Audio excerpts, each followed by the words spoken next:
வணக்கம் குழந்தைகளே. வணக்கம். நீங்கள் யார் என்று கூறுங்கள். என்னுடைய பெயர் குச் குச்.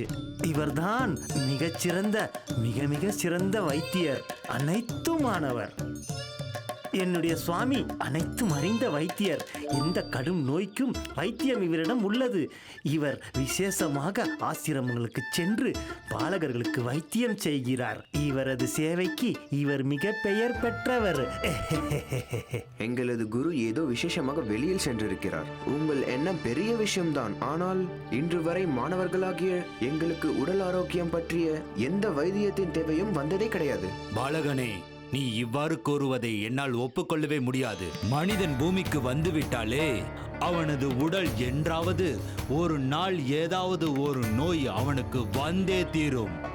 எந்த வகையில் ஞானத்தை அடைய குரு அவசியமோ அதே போல நோயாளியை நோயற்றவனாக்க ஒரு வைத்தியன் இருப்பது மிகவும் அவசியம். மன்னியுங்கள் வைத்தியரையா, ஒரு விஷயம் கூறுவதில் பெருமை கொள்கிறேன். இன்று வரை எங்கள் ஆசிரமத்தில் எந்த மாணவருக்கும் நோய் என்பது வந்ததே இல்லை. இன்னும் அவ்வாறு இருக்கும் என்று எண்ணுகிறோம். நீங்கள் செல்லலாம். நீ என்னை அவமதித்து விட்டாய். இதை என்னால் ஒப்புக்கொள்ள முடியாது. கேள் குச் குச், இனி ஒரு நொடி கூட நான் இங்கே இருக்க மாட்டேன்.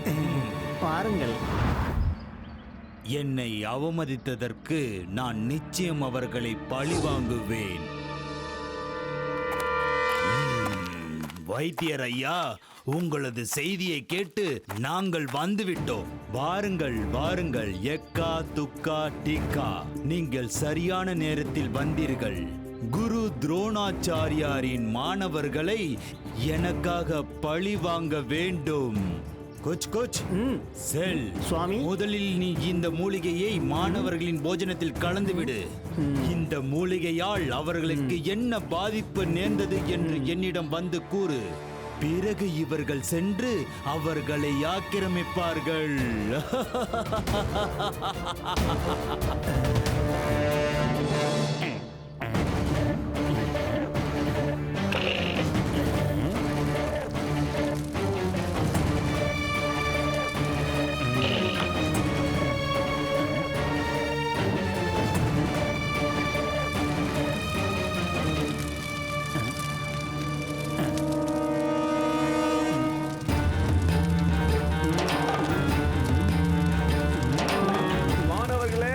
போஜனம் தயாராகிவிட்டது.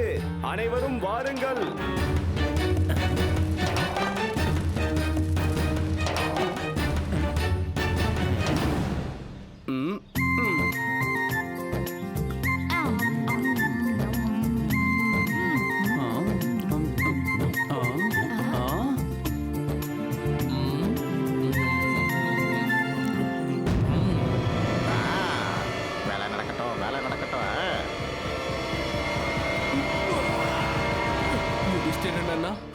மயக்கம் வருகிறது. நான் இப்போது சென்று ஓய்வெடுத்துக் கொள்கிறேன். அட, நீங்கள் இரண்டாக தெரிகிறீர்கள். இதில் எது நீங்கள்?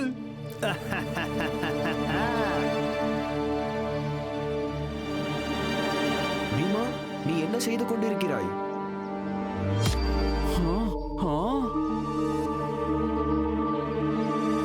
அடடா, நீயும் எனக்கு இரண்டாக்கத்தான் தெரிகிறாய்.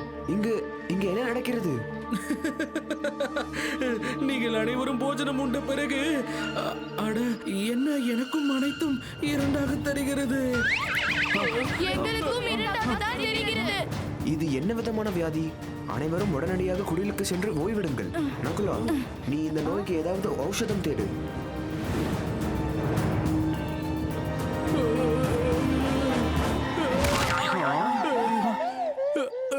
ஜாக்கிரதையாக இருங்கள்.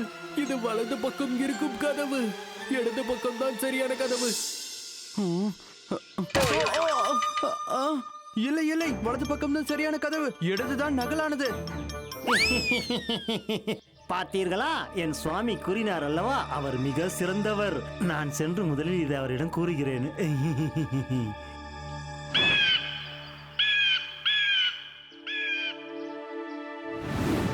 இது பெரிய பிரச்சனை. அனைவரும் எனக்கு இரண்டாக தான் தெரிகிறார்கள். கண்களை மூடிக்கொண்டு பேசு. எனக்கெனவோ நம் அனைவரையும் இந்த பாதிப்புக்குள்ளாகியது வைத்தியர் என்று தோன்றுகிறது. அவர் கோபத்துடன் கூறிக்கொண்டு சென்றார். எந்த வகையிலாவது நமக்கு அவரது தேவை வரும் என்று நீங்கள் என்ன நினைக்கிறீர்கள்? எனக்கும் அவர் மீதுதான் சந்தேகம். நகுலா, இந்த பிரச்சனைக்கு உன்னால் தான் தீர்வு காண முடியும். நீ ஔஷத சாஸ்திர புத்தகத்தில் தீர்வை தேடு. ஆ, ஆ, ஆ. என்னால் புத்தகத்தை தூக்கவே முடியவில்லை. அதுவும் இரண்டாக தான் தெரிகிறது. ஆ.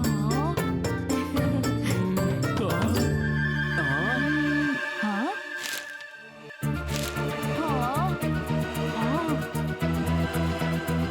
ஒரு பிரச்சனையை தீர்க்க நினைத்தால் இன்னொரு பிரச்சனை வருகிறது. இந்த புத்தகத்தில் எழுத்து எனக்கு இரண்டாக தான் தெரிகிறது. என்னால் எப்படி படிக்க முடியும்?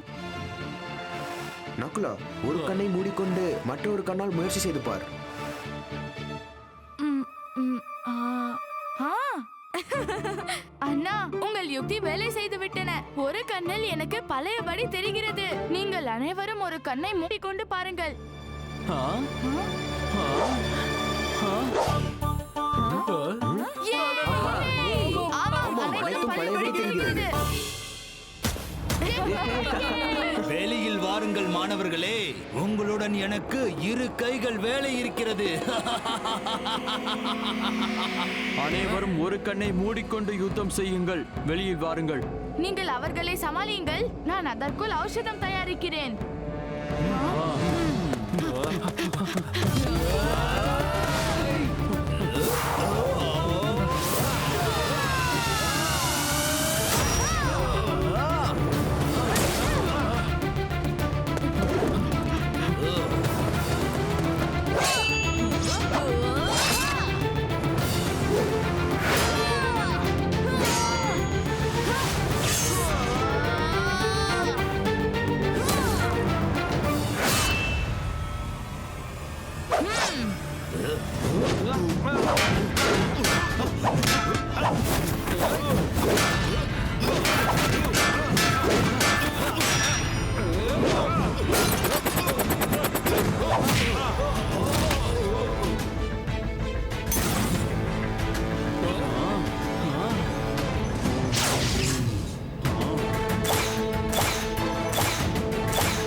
அவர்களுக்கு இரண்டாக தெரிகின்றன என்றுதானே நீ கூறினாய்?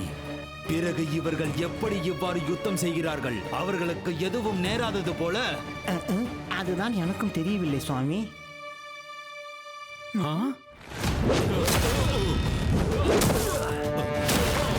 பாண்டவர்கள் எப்படி அனைத்தையும் கச்சிதமாக செய்கிறார்கள் என்று தெரியவில்லை.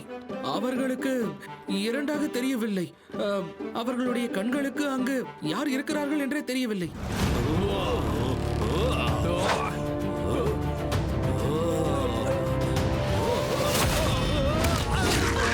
பீமண்ணா, ஒரு கண்ணை மூடிக்கொள்ளுங்கள். ஒரு கண்ணை மூடிக்கொள்ளுங்கள்.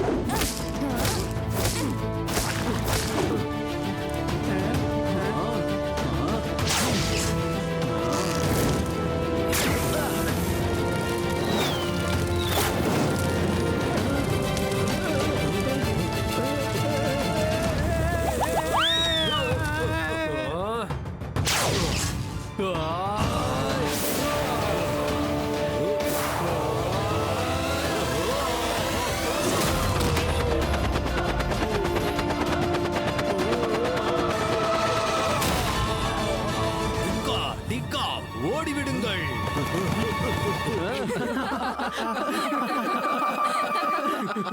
வாருங்கள் மாணவர்களே, மருந்தை உட்கொள்ளுங்கள். அனைவரது பார்வையும் பழையபடி சரியாகிவிடும். இப்போது சரியாகிவிட்டது.